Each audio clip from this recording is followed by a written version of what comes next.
I am Arunachala. Geologists say I am many million years old as the earth. There are others who think I am as old as the universe, as old as time and space. Some of them have come in search of me over the centuries. This is the story of one such person, a 16-year-old boy, when he came here. Who am I? He realized I was he, and he was me.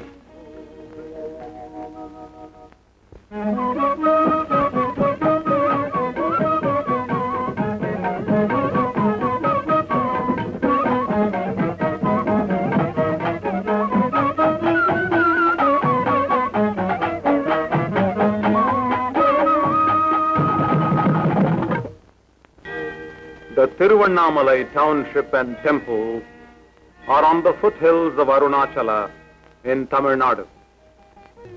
On the first day of September in the year of Christ 1896, a 16-year-old boy arrived here.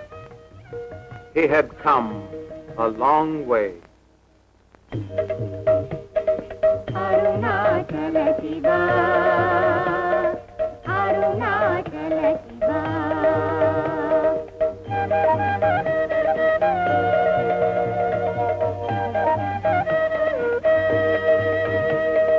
Arunachala Shiva, Arunachala Shiva.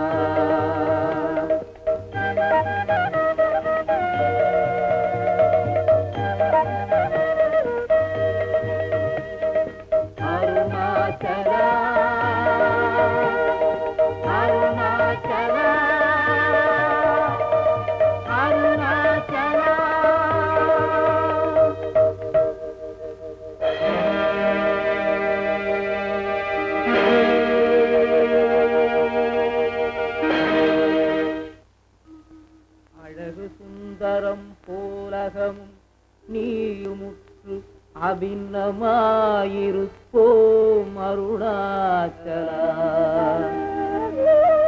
தூய் மனமொழியற் தோயுமுன் மெய்யகம் தோயவே அருளென் Arunachala.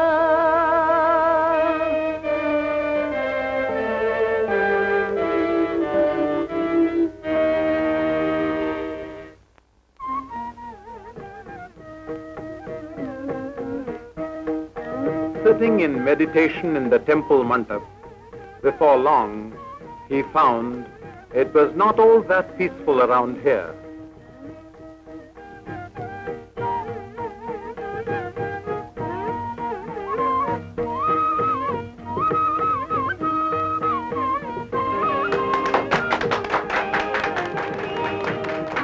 The boy then discovered for himself an underground cellar in the mandap. He sat in this dark hole near the lingam, lost in meditation. When people discovered him several weeks later, he was in bad shape physically, with insects feasting on his body. But he still remained in a trance. He then shifted to several corners of the temple, spending some weeks in each place. He had not spoken a single word to anybody since he had arrived in Tiruvannamalai. However, shortly after he shifted to a small temple on the outskirts of the town, he began to communicate. He wrote out answers to devotees' questions. It was during these sessions that the boy's earthly identity was revealed.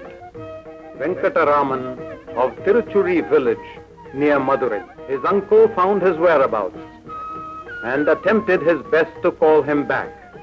The reply was implied in the boy's silence. Even as Ardra Darshan was being celebrated in the Shiva temple at Tiruchuri village on 30th December 1879, Venkataraman was born in this modest house.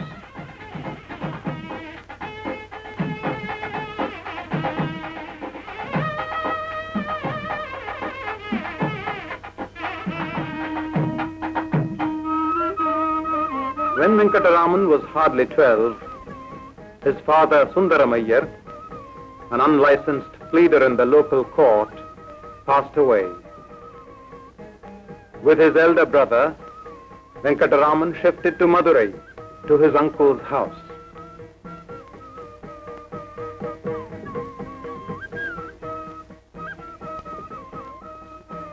He went to the American Mission High School as an average student with no spectacular achievement, except as a rough and tough sportsman. One day, in 1896, while at home in Madurai, it happened most suddenly. I felt I was going to die. Why I should have so felt cannot now be explained by anything felt in my body. I said to myself mentally, now this has come. What does it mean? What is it that is dying? This body dies. But with the death of this body, am I dead? Is the body I? I feel the full force of my personality and even the sound I within myself, apart from the body. All this flashed before me vividly as living truth. 6 weeks after this death experience, as he calls it, Venkataraman left home, leaving a cryptic note not to search for him. He had dreamt of Arunachala and he wanted to be there, and that is how he had arrived.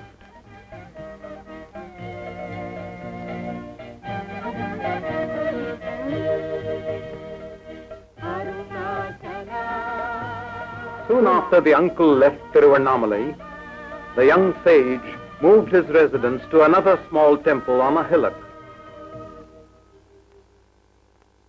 One day, the mother arrived and recognized her child. She remained there for many days, trying to persuade him to come back.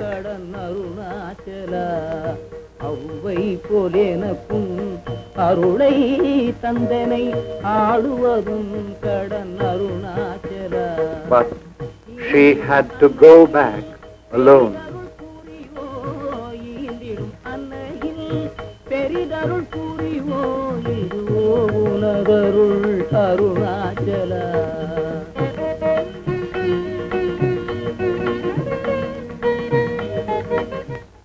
Later, the young sage moved to a tiny cave on the main Arunachala Hill, named after Saint Virupaksha, who had used the cave centuries ago. This cave became his residence for several years. His extreme austerity began to attract a considerable following. He knew the hills intimately and spent time in different caves and other parts of the hill.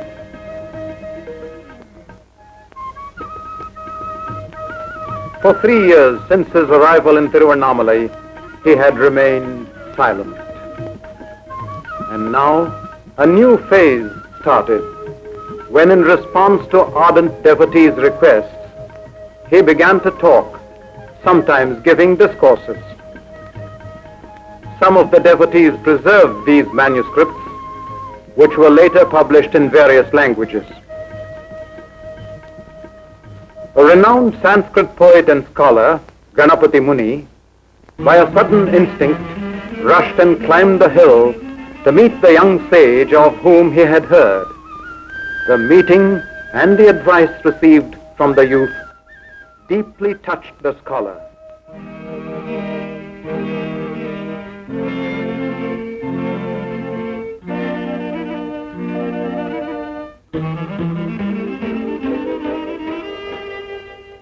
It was Ganapati Muni who declared that henceforth the young sage would be known as Bhagavan Sri Ramana Maharshi.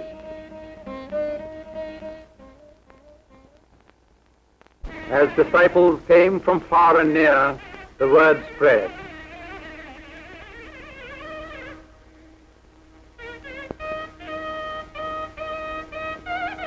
The Maharshi's extraordinary intellectual and spiritual accomplishments were revealed to the world through books in many languages. The Maharshi's mother, Alagammal, left her home and surroundings and came to stay with her ascetic son. The devotees got together and built a small room attached to a cave on a higher point in the hill for the Maharshi.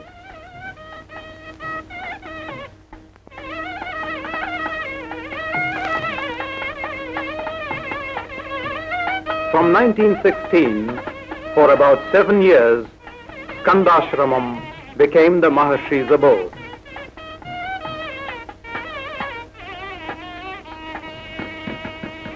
One day, in this ashram room in 1922, the mother was sick.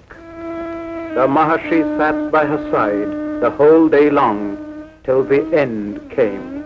A disciple remarked, "She has passed away." The Maharshi corrected, "No, she has been absorbed." A modest thatched roof samadhi was built for the mother on the foot of the hill, which later developed as a temple and as the nucleus of the Ramanashramam.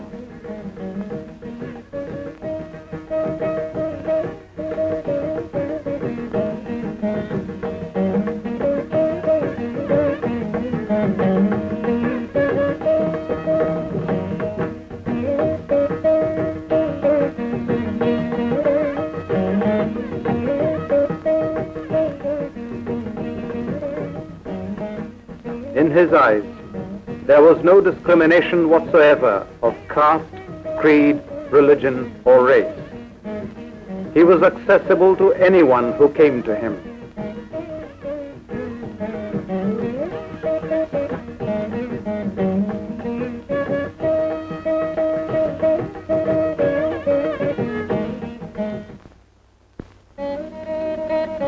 Bhagavan Sri Ramana Maharshi's message and teaching is simple and direct. It does, however, need determination and effort. To him, all men are already realized souls. You have to merely remove the ignorance of not knowing yourself. The realization of the self, which is distinct from the body and the ego, can be achieved here and now by unswerving self-enquiry with the question, "Who am I?" There is no presupposition regarding the answer. The question, asked in right earnestness over a period of time, leads to realization. The Maharshi had less use for theoretical abstraction. As you cannot learn swimming by postal tuition, you cannot pursue spiritual inquiry by philosophical conceptualization. It has to be by direct practice of self-inquiry, leading to an experiential understanding of reality. The Maharshi arrived at such an understanding without the influence of textbooks, old or new. If his teaching was identical with the non-dualist theories of ancient rishis, it is not because of their influence, but because he discovered them through his own experience.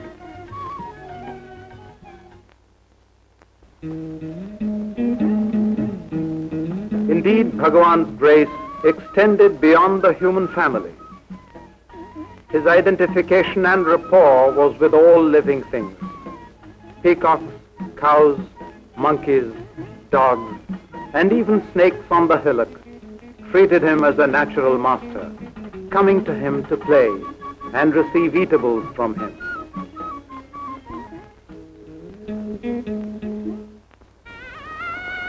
In 1949, the Maharshi's physical condition began to deteriorate. He underwent an operation for tumor, which was found to be malignant. The Maharshi never asked for treatment. but allowed his disciples to have their own way. In spite of excruciating pain, he remained smiling and calm.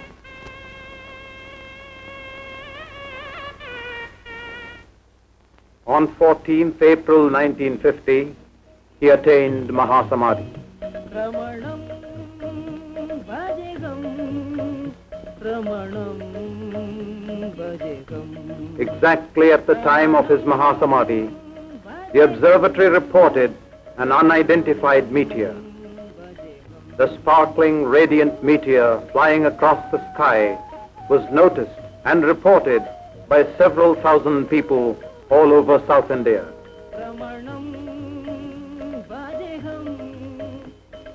He had laughed and said, But if you cease to identify yourself with the body and realize the true self, this confusion will vanish. You are eternal, and others also will be found to be eternal.